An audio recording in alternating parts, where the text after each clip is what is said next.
नमस्कार। आज हमारे पास अदृश्य कदमों की आहट संग्रह से एक काफी दिलचस्प कहानी है। शीर्षक है सीढ़ियों पर सुनाई देती थी वो अदृश्य आवाजें। ये दिल्ली के एक पुराने मकान की कहानी है और वहां रहने आए एक परिवार के अजीब अनुभवों के बारे में। तो चलिए इस कहानी की थोड़ी गहराई में उतरते हैं, देखते हैं क्या है इसमें। हाँ, कहानी का सेटअप काफी क्लासिक है। अरुण और उनका परिवार, उन्हें दिल्ली में एक पुराना मकान मिलता है। सस्ता है, लेकिन साथ में ये बात भी जुड़ी है कि मकान में कुछ गड़बड़ है। बिल्कुल। और अक्सर होता है ना, ऐसी चेतावनियों को लोग शुरुआत में शायद उतना सीरियसली नहीं लेते। सही बात है, शायद जरूरतें ज्यादा हावी हो जाती हैं। सस्ता घर मिल रहा है तो बाकी बातें वो पीछे छूट जाती हैं। तो पहली ही रात सब सो रहे हैं और सीढ़ियों से आवाज आती है, किसी के उतरने की, धीमी पर साफ। हाँ, और अरुण को लगता है कि शायद कोई चोर वगैरह घुस आया है। वो हिम्मत करके टॉर्च लेकर देखने भी जाता है, पर वहां कोई नहीं होता, बिल्कुल खाली। और यही चीज ज्यादा डराती है ना, कि अगर कोई होता तो एक वजह होती डर की, पर जब कोई ना दिखे, सिर्फ आवाज आए। हाँ, वो अनिश्चितता ज्यादा खौफनाक होती है। और बात यहीं खत्म नहीं होती। नहीं, बिल्कुल नहीं। आवाजें बंद नहीं होती, वो जारी रहती हैं, जैसे कोई सच में उतर रहा हो, अदृश्य। और ये हर रात होने लगता है, बल्कि आवाजें वक्त के साथ और तेज होती जाती हैं। हाँ, पहले धीमी थी, फिर ज्यादा साफ। परिवार में डर बैठना तो लाजमी था, रोज रात वही आवाजें सुनना। सोचकर ही अजीब लगता है। फिर कहानी में एक मोड़ आता है, जब उनका एक पुराना पड़ोसी मिलता है। अच्छा, और वो कुछ बताता है मकान के बारे में? हाँ, वो बताता है कि भाई इस मकान का एक इतिहास है।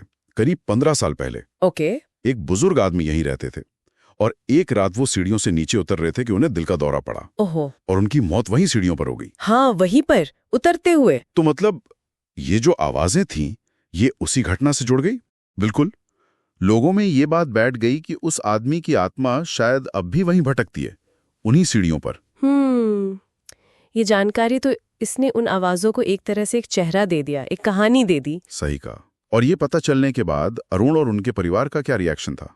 जाहिर है डर गए। उन्होंने फौरन फैसला कर लिया कि अब इस मकान में नहीं रहना।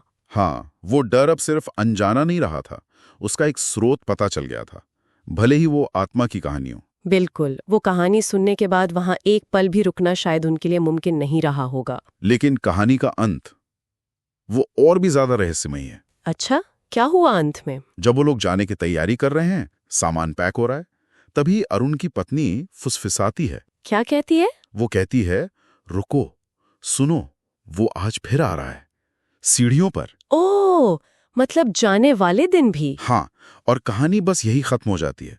इसके बाद बताया जाता है कि उस रात के बाद वो परिवार फिर कभी उस मकान में नहीं देखा गया। अरे, तो उनका क्या हुआ? वो कहाँ गए? कुछ पता नहीं। कुछ नहीं। कहानी हमें इसी अनसुलझे सवाल के साथ छोड़ देती है, एकदम अधूरा अंत।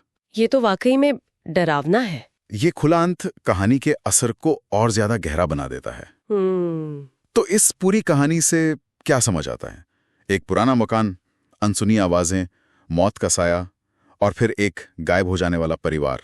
ये हमें सोचने पर मजबूर करता है कि क्या वाकई कुछ जगहों के साथ ऐसी ऊर्जाएं या यादें जुड़ी रह जाती हैं जो वहां रहने वालों को महसूस होती हैं? या फिर ये सब हमारे दिमाग का खेल है?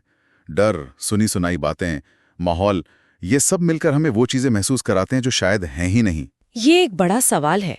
वो पड़ोसी की कहानी सुनने के बाद आवाजों का ज्यादा असर होना, क्या ये महज संयोग था या उस जानकारी ने उनके डर को और पुख्ता कर दिया? वाकई। और ये भी कि किसी जगह का अतीत, वहां जो कुछ हुआ है, वो आज को, वर्तमान को किस हद तक प्रभावित कर सकता है। शायद यही रहस्य है जो हमें ऐसी कहानियों की तरफ खींचता है। वो अनदेखी दुनिया और हमारी जानी पहचानी दुनिया के बीच की धुंधली सी लकीर। बिल्कुल। ये सवाल शायद हमेशा बने रहेंगे।